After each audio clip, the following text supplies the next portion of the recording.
Hello students, आज हम start करने जा रहे हैं हिस्ट्री का पार्ट 1। तो स्टार्ट करते हैं। इस हिस्ट्री के पार्ट 1 में हम डिस्कस करेंगे एडवेंट ऑफ यूरोपियंस, यानी कि यूरोपियों का आगमन। यूरोपियों कौन से यूरोपियन कंट्रीज पहले आए, कौन से बाद में आए, किसने क्या किया, इसके बारे में हम डिस्कस करेंगे। तो स्टार्ट करते हैं।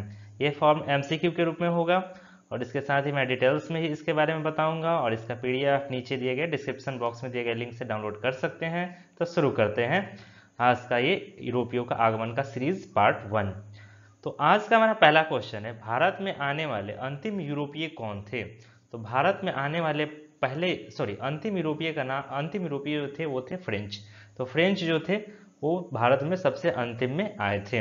अब जान लेते हैं कि कौन कब आए, इसके क्रम को हम देख लेते हैं। तो पोर्तुगीज सबसे पहले आए थे, पोर्तुगीज जो कि 1498 में आ गए थे, यानी कि 1498 में आ गए थे। फिर आए ब्रिटिश जो कि 1600 ईस्वी में आए थे। फिर आए डच, यानी कि जिसको अभी प्रेजेंट में नीदरलैंड के नाम से जानते हैं, तो वो 1602 में आए थे। उसके बाद आए डैनिश 1616 में, यानी कि 1616 में, जिसको आजकल हम लोग डेनमार्क के नाम से जानते हैं। और लास्ट में, सबसे लास्ट में कौन है, फ्रेंच, 1664 में।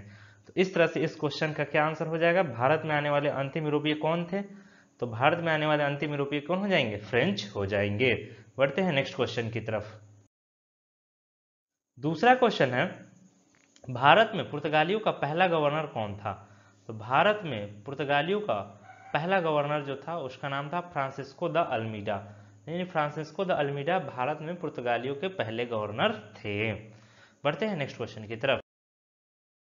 तीसरा क्वेश्चन है, पुर्तगालियों ने अपना पहला कारखाना कहाँ लगाया था। तो पुर्तगालियों ने अपना पहला कारखाना लगाया था वो कोचीन में लगाया था। ठीक है, कहाँ लगाया था, कोचीन में उन्होंने अपना पहला कारखाना लगाया था 1502 ईस्वी में। बढ़ते हैं नेक्स्ट क्वेश्चन की तरफ। चौथा क्वेश्चन है, ब्लू वाटर पॉलिसी किसने शुरू की थी, किस यूरोपीय कंपनी ने शुरू की थी। तो ब्लू वाटर पॉलिसी जो शुरू की गई थी वो पुर्तगालियों के द्वारा शुरू की गई थी। तो पुर्तगालियों ने ही ब्लू वाटर पॉलिसी शुरू की थी। बढ़ते हैं नेक्स्ट क्वेश्चन की तरफ। पांचवा क्वेश्चन है, वह पुर्तगाली कौन था जो गोवा पर अधिकार किया था। तो गोवा पर अधिकार करने वाला पुर्तगाली का नाम था अल्फांसो डी अल्बुकर्क। क्या नाम था, अल्फांसो डी अल्बुकर्क। यानी कि ये अल्फांसो डी अल्बुकर्क ने 1510 ईस्वी में बीजापुर के शासक को हराकर गोवा पर कब्जा किया था। ठीक है, किस शासक को हराया था ये भी क्वेश्चन बनता है। तो बीजापुर के शासक को हराया था, किसने हराया था, अल्फांसो डी अल्बुकर्क ने हराया था।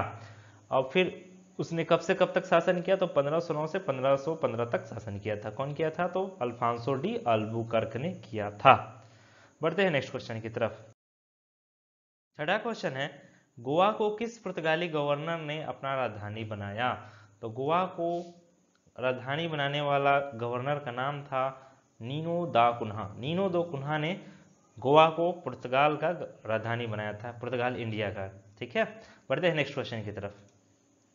अच्छा, इससे पहले कुछ फैक्ट्स भी जान लेते हैं। तो नीनो द कुन्हा ने 1559 में, यानी कि 1559 में दमन को और 1535 में दीव को भी अपने कब्जे में लिया था, लेकिन राजधानी बनाया था गोवा को नीनो दी कुन्हा ने। सातवां क्वेश्चन है, किस यूरोपीय ने भारत में सबसे पहले अपना व्यापार फैलाया और प्रभावित किया। तो भारत में सबसे पहले व्यापार फैलाने वाले यूरोपीय कंपनी थे पुर्तगाली। पुर्तगाली ही सबसे पहले आए थे, तो सबसे पहले व्यापार यही फैलाएंगे, जाहिर सी बात है। बढ़ते हैं नेक्स्ट क्वेश्चन की तरफ। आठवां क्वेश्चन है, गोवा, दमन और दीव का उपनिवेशीकरण मूलतः किसके द्वारा किया गया था। तो गोवा, दमन और दीव का उपनिवेशीकरण किया गया था पुर्तगाली के द्वारा, क्योंकि गोवा, दमन और दीव पर पुर्तगाली का ही शासन था और दूसरे यूरोपीय कंट्री का शासन नहीं था। नौवां क्वेश्चन है, पुर्तगाली व्यापारी कंपनी के भारत आगमन का सर्वप्रथम उद्देश्य क्या था। तो पुर्तगाली व्यापारी कंपनी के भारत आगमन का सर्वप्रथम उद्देश्य था काली मिर्च व अन्य मसालों के व्यापार पर एकाधिकार प्राप्त करना, क्योंकि आपको पता था कि भारत के जो थे मसाले बहुत ही पॉपुलर थे, इसलिए वो चाहते थे कि हमारा अधिकार हो जाए और दूसरे यूरोपीय देशों का अधिकार ना हो। तो इसलिए पुर्तगाली यही चाहते थे, इसी उद्देश्य से वो भारत आए थे। बढ़ते हैं नेक्स्ट क्वेश्चन की तरफ। आज का हमारा 10वां क्वेश्चन है, जब 17 मई 1498 ईस्वी में वास्को डिगामा कालीकट में उतरा तो किसने उसका स्वागत किया। तो जब वास्को डिगामा भारत में उतरा था तो उसका स्वागत किए थे कालीकट के राजा जमोरिन ने। तो ये थे 10 most important advent of Europeans, यानी यूरोपीय के आगमन से प्रश्न जो कि प्रत्येक एग्जाम के लिए इंपॉर्टेंट है, चाहे वो एसएससी हो, चाहे वो ईपीएफओ हो, चाहे वो एनडीए हो, हर एग्जाम के लिए इंपॉर्टेंट। मैं इसका अगला पार्ट भी लाऊंगा। तो मिलते हैं नेक्स्ट वीडियो में। बाय।